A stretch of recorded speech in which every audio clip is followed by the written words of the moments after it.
Assalamualaikum warahmatullahi wabarakatuh. Saya Indah Fitria Maursari dengan nomor induk mahasiswa 1910417054 kelas C.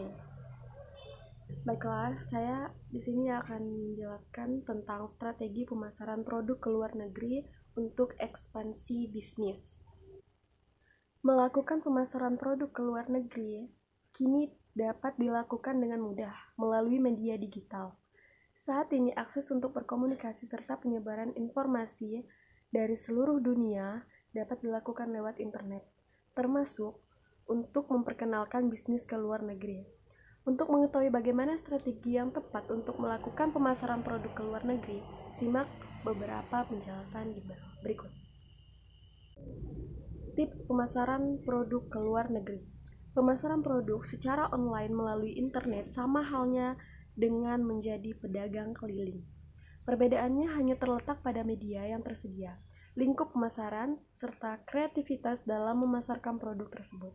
Semakin unik dan kreatif proses pemasaran produk, maka produk akan semakin mudah dikenal oleh banyak pelanggan, baik di dalam maupun di luar negeri.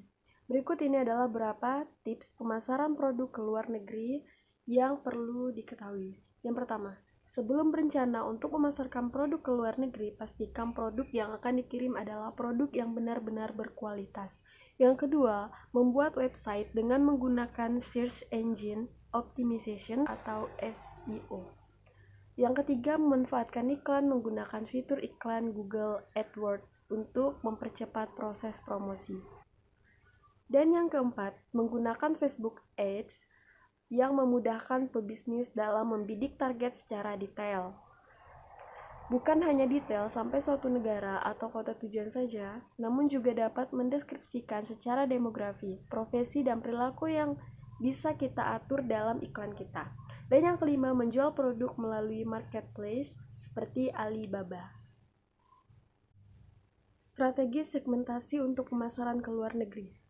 Untuk memasarkan produk ke negara lain, diperlukan langkah-langkah yang pada prinsipnya sama dengan langkah menyiapkan marketing plan di dalam negeri. Salah satunya adalah menyiapkan strategi segmentasi. Memasarkan produk ke luar negeri berarti memperluas segmentasi geografis pemasaran produk. Dengan begitu, tentu saja akan ada konsekuensi terhadap pasar yang akan dibidik, sehingga perlu dilakukan review kesesuaian antara produk yang akan dijual dengan pasar setempat. Dari sisi segmentasi demografi, psikografi, dan perilaku konsumen, langkah ini penting untuk memastikan strategi apa yang akan diambil untuk mendapatkan pasar di luar negeri. Karena dengan demikian, para pebisnis dapat mengetahui nilai-nilai apa saja yang dapat diterapkan secara tepat kepada pasar yang akan dituju. Yang tidak kalah penting adalah mempelajari hukum perdagangan, hak cipta, dan perlindungan konsumen di luar negeri. Hal ini berkaitan dengan lancar tidaknya aktivitas bisnis yang sedang dijalankan di kemudian hari. Selain itu, jangan lupa untuk melakukan analisis rantai nilai atau value chain dari bisnis seperti supplier, distribusi, kompetitor, dan lainnya. Dengan begitu, bisnis yang dijalankan di luar negeri bisa menjadi bisnis yang berkelanjutan. Mencari pembeli di luar negeri. Bagi sebagai pebisnis, menembus pasar luar negeri terkesan sangat sulit. Namun bukan berarti hal tersebut tidak dapat dilakukan. Berikut ini ada beberapa cara mencari pembeli atau buyer dari luar negeri yang harus dipahami. Yang pertama, menggali pengetahuan tentang pasar yang akan dituju atau market intelligence.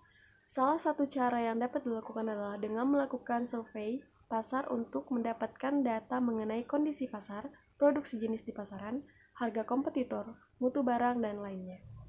Dan yang kedua, memperhatikan kualitas produk dan memastikan bahwa produk telah memenuhi standarisasi internasional sebelum melakukan ekspor. Standarisasi internasional dapat menjadi cara untuk menyesuaikan produk yang akan dijual dengan kondisi negara yang hendak dituju. Mencari tahu database dari Badan Pengembangan Ekspor Internasional. Yang ketiga, mencari tahu database dari Badan Pengembangan Ekspor Nasional atau BPEN, yang merupakan lembaga pengelola ekspor yang bertugas untuk melakukan koordinasi dan pembinaan tentang pengembangan ekspor. Dan yang keempat, mencari tahu database dari kedutaan besar negara asing di Indonesia, yang biasanya memiliki perwakilan asing yang dapat membantu para pebisnis dalam menemukan dengan tepat siapa saja orang yang harus dihubungi untuk melakukan kegiatan ekspor.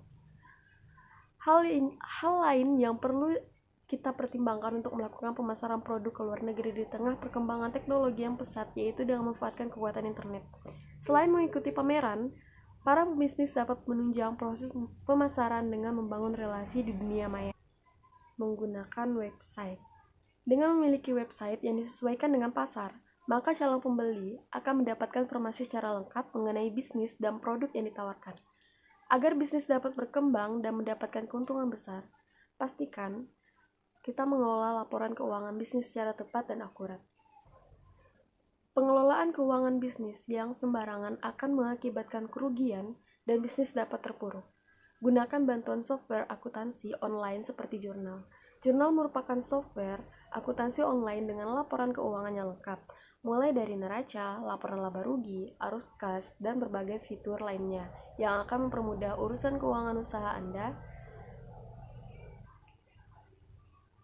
Oke, sekian penjelasan dari saya. Kurang lebihnya saya mohon maaf.